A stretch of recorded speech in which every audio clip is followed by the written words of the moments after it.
क्या आपको पता है डिप्रेशन और सैडनेस एक चीज़ नहीं है? और स्किज़ोफ्रेनिया का मतलब दो पर्सनैलिटी का होना नहीं होता है।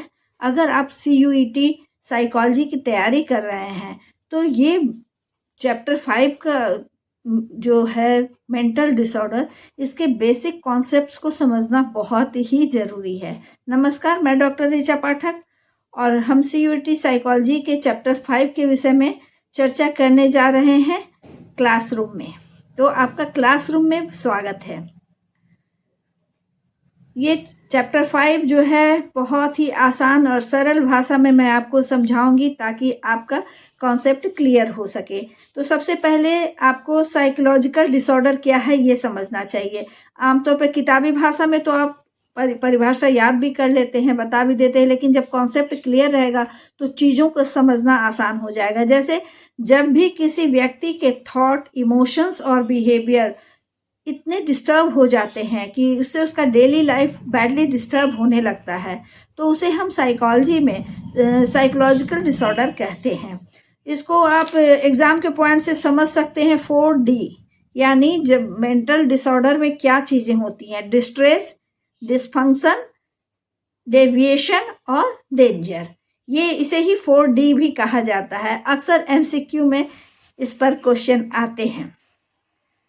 अब आप समझिए इसके टाइप को, कितने टाइप के होते हैं। ऐसे तो DSM-5 और ICD-10 वगैरह में आपको क्लासिफिकेशन में इसके बहुत सारे टाइप समझ में आएंगे, लेकिन बेसिक तौर पर साइकोलॉजिकल डिसऑर्डर को जो टाइप के रूप में बांटा गया है, तो बेसिकली जैसे एंग्जाइटी डिसऑर्डर हुआ, जैसे एंग्जाइटी डिसऑर्डर के अंतर्गत वो साइकोलॉजिकल डिसऑर्डर आते हैं जिनका बेस एंग्जाइटी या चिंता की है, जैसे कि फोबिया, पैनिक डिसऑर्डर आदि। जैसा कि मैंने कहा है कि इसका मूल कारण जनरली डर या एंग्जाइटी ही होता है। और एग्जाम के पॉइंट ऑफ व्यू से आप समझ सकते हैं नॉर्मल फियर जो होता है, कैसे आप नॉर्मल फियर और फोबिया में फ़र्क समझ पाएंगे। तो जो नॉर्मल फियर होता है वो टेम्पररी बेसिस पे होता है, और जो भी डिसऑर्डर वाला फियर होता है, पहला तो है लॉन्ग लास्टिंग होता है और वो इरेशनल होता है, उसमें तार्किकता की कमी पाई जाती है, माने अतार्किक भय होता है। दूसरा हुआ मूड डिसऑर्डर। मूड डिसऑर्डर यानी मनोदशा में विकार आ जाता है। अब ये दो प्रकार का हो सकता है, या तो बिल्कुल ही वो डिप्रेसिव हो या हो सकता है कि मैनिक हो। डिप्रेसिव तो आप लोग जानते ही हैं, मोह, लूड, इंटरेस्ट में कम, सब कुछ लो, सब चीज़ में कमी आ जाती है डिप्रेशन में। और उसके जस्ट अपोजिट मैनिया में सब चीज़ बढ़ जाता है, अधिक बोलना, अधिक खुश रहना, सब चीज़ में अधिकता आने लगती है, आपकी साइकोमोटर एक्टिविटीज़ जो है वो बढ़ जाती है। तो बाइपोलर डिसऑर्डर में उसको बाइपोलर डिसऑर्डर नाम भी इसलिए दिया गया, बाइपोलर एक साइड उसका डिप्रेशन है तो दूसरे साइड उसका मैनिया है, और ये चेंज होता रहता है। अब ये चेंज कुछ महीने के अंदर हो सकता है, कुछ दिन में चेंज हो सकता है, लेकिन कभी जो वो मरीज है कभी वो मैनिक फेज में रहता है तो कभी डिप्रेसिव फेज में रहता है। इसमें जो डिप्रेशन है लगातार सैडनेस ऑफ मूड इसमें कंटिन्यू रहता है, और बाइपोलर में जो सिंपल डिप्रेशन है, और जो बाइपोलर वाला डिप्रेशन होता है तो जब मैनिक फेज में होता है तो उसका डिप्रेशन दूर हो जाता है, वो अत्यंत खुश हो सकता है, बहुत एक्साइटेड हो सकता है, और कभी जब डिप्रेसिव मूड में है तो बिल्कुल भी वो उदास हो जाएगा। उसके बाद हम लोग देखते हैं साइकोटिक डिसऑर्डर में जो मोस्ट कॉमन है स्किज़ोफ्रेनिया। स्किज़ोफ्रेनिया का सबसे पहचान ये है कि रियलिटी से डिस्कनेक्टेड हो जाता है, वास्तविक दुनिया से बिल्कुल कट जाते हैं ऐसे लोग। और इसमें जो सिम्टम्स होते हैं बेसिकली हेलुसिनेशंस या डिल्यूजन होते हैं। हेलुसिनेशंस माने आप समझ सकते हैं विभ्रम जिसे कहते हैं, मतलब एक जैसे अंधेरे में आपने रस्सी है और अंधेरे में ठीक प्रॉपर लाइट नहीं पड़ रहा, आपने रस्सी को सांप समझ लिया, तो इसमें क्या है, चीज़ें हैं लेकिन हम गलत परसेप्शन कर रहे हैं, तो ये हुआ इल्यूजन, भ्रम हुआ। और डिल्यूजन में है कि कोई भी चीज़ वहाँ है ही नहीं, उसके बिना हम उसको परसीव कर रहे हैं, हमारा परसेप्शन हो रहा है जैसे कुछ भी नहीं है और हमें वहाँ कोई इंसान दिखे, भूत दिखे, कोई बोल नहीं रहा हमें उसकी आवाज़ सुनाई दे, कोई ऐसा टच वाला चीज़ नहीं है हमें वो टच की फीलिंग हो, या कुछ भी ऐसा स्वाद नहीं है लेकिन हमें वो स्पेसिफिक स्वाद महसूस हो। तो इस तरह के डिफरेंट डिल्यूजन एंड हेलुसिनेशन इसमें मोस्ट कॉमन होते हैं psychotic symptom, psychotic disorder basically schizophrenia में। एक तीसरा चीज क्या है, OCD obsessive compulsive disorder. Obsessive इसमें दो चीजें होती हैं, एक ऐसा थॉट बार बार और लगातार आते रहना जिसको हम चाह के भी कंट्रोल नहीं कर रहे हैं, वो ऑब्सेशन हुआ। और कंपल्सन हुआ कि हम ऐसा बिहेवियर जो नहीं चाहते हुए भी हम बार बार कर रहे हैं, कंपल्सन उसको कहते हैं। तो एक हमारे थॉट में बार बार वो चीज़ें आ रही हैं और उसको हम एक्ट कर रहे हैं। जैसे दिमाग में आया कि ये हाथ गंदा हो गया और फिर हम क्या करते हैं, जा रहे हैं और बार बार हाथ धो रहे हैं। अगर हम बार बार हाथ नहीं धोते तो बार बार दिमाग में होता है हमारा हाथ गंदा है। तो ओसीडी जो है इसमें ऐसे थॉट में विकार आ जाती है।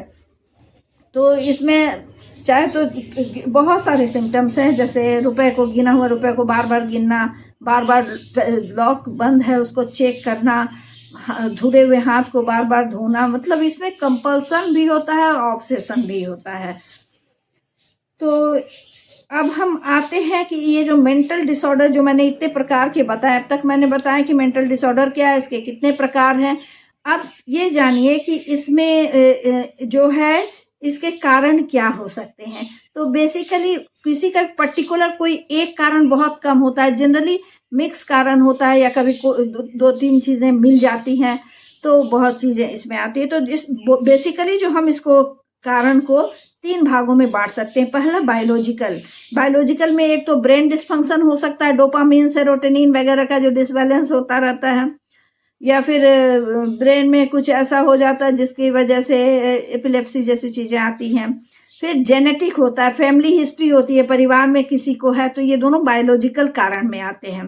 दूसरा हुआ साइकोलॉजिकल में स्ट्रेस हो सकता है, ट्रॉमा हो सकता है, कोई ऐसी घटना दुर्घटना जिसका असर फेल्योर, किसी प्रिय की मृत्यु, इस तरह के बहुत से कारण हो सकते हैं। और तीसरा हुआ सोशल और इन्वायरमेंटल, जैसे सब कुछ सही है लेकिन समाज में, आप जिस समाज में रह रहे हैं वहाँ कुछ ऐसी चीज़ें हैं जो आपके अंदर डिस्ट्रेस पैदा कर रही हैं, या आपके परवरिश में कुछ कमी है, पेरेंट्स आपके परवरिश में कुछ, या जिस माहौल में आप रह रहे हैं वहाँ आसपास कुछ चीज़ें ऐसी हैं जो आपके डिस्ट्रेस को, जो आपके मानसिक समस्याओं को न सिर्फ जन्म दे रही हैं बल्कि उसको लगातार बढ़ाती जा रही हैं।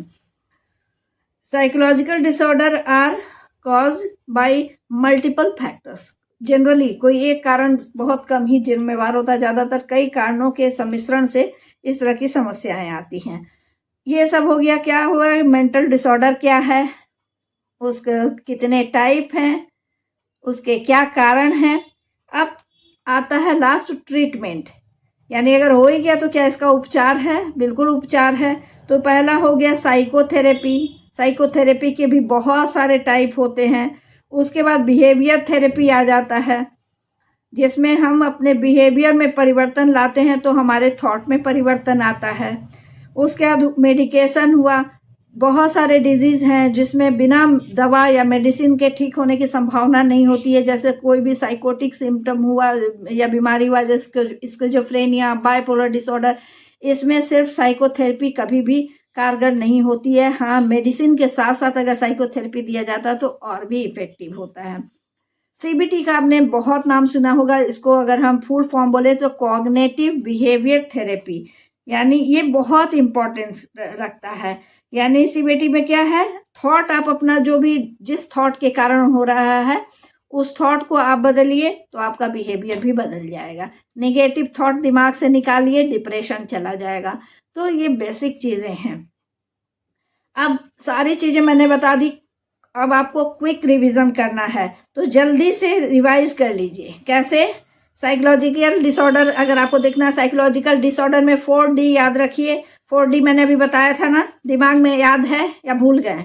फिर से याद करिए, distress, dysfunction, deviation and danger, ये 4 चीज़ें हैं। उसके बाद आते हैं हम टाइप में एंग्जाइटी हो गया, मूड डिसऑर्डर हो गया, स्किज़ोफ्रेनिया, ओसीडी, कॉज में biological, psychological and social and environmental. Treatment में आ गया थेरेपी प्लस मेडिकेशन। अगर आप ये 4 चीज समझ गए तो समझिए कि आप चैप्टर 5 को पूरी अच्छी तरीके से समझ गए हैं। अगर आपको ये वीडियो हेल्पफुल लगा हो तो इसे जरूर शेयर कीजिए और चैनल को सब्सक्राइब करना तो बिल्कुल भी मत भूलिए, क्योंकि हम CUET 26 की प्रिपरेशन को आपके लिए आसान बना कर ला रहे हैं और समय बहुत कम है। तो अगर आपको ये आपके लिए क्लासरूम के वीडियोज काफ़ी यूजफुल साबित होंगे। आपको इस चैप्टर में सबसे कंफ्यूजिंग क्या लगता है, डिप्रेशन वर्सेस एंजाइटी या स्किज़ोफ्रेनिया? नीचे कमेंट में जरूर लिखिएगा। धन्यवाद। बहुत जल्दी हम इस चैप्टर के मल्टीपल चॉइस क्वेश्चन MCQs लेकर भी बहुत ही जल्दी मैं आऊँगी। तब तक ये आप इसको अच्छे से रिवाइज कर लीजिए ताकि आप MCQ अच्छे से लगा पाएँ। Wish you all the best. Bye bye.